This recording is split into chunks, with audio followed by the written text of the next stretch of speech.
This vocabulary project is for 7th grade art students who are learning about paper mache. I chose a page out of Dan Reeder's textbook, Paper Mache Monsters, Turn Trinkets and Trash into Magnificent Monstrosities. I chose the Vocabulary Overview Guide strategy. The Vocabulary Overview Guide has 6 simple steps. First, I would select vocab words I believe students may find difficult, but that are important to know so that they can understand the text.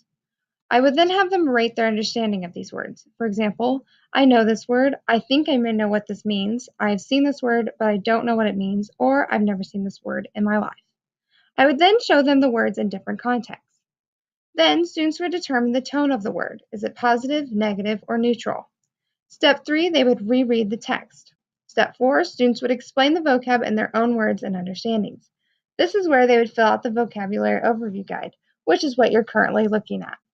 Step 5 would be my responsibility. I need to embed these words into my classroom, giving students a chance to hear them outside of the text and have the opportunity to use them themselves.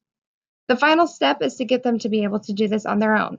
I would start this process in groups and then pairs, and when they're finally ready, they can fly solo.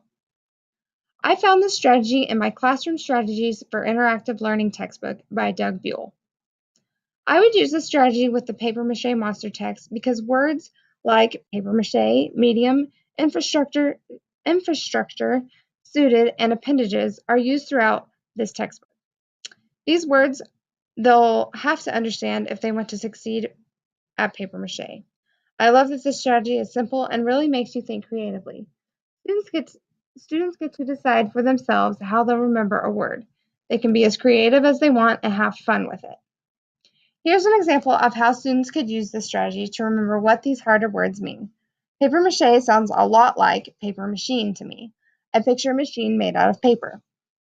Omnipresent sounds like omnipotent, which I sang that word a lot in choir. I knew omnipotent is associated with God, and God is everywhere all the time. Knowing these underlined words will help students breeze through this textbook.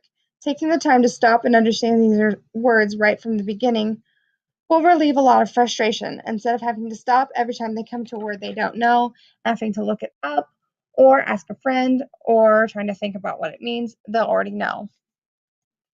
In step 1 of this strategy, Buell mentions how quizzing students on vocabulary is ineffective because they'll just memorize the definition and forget it right after the quiz.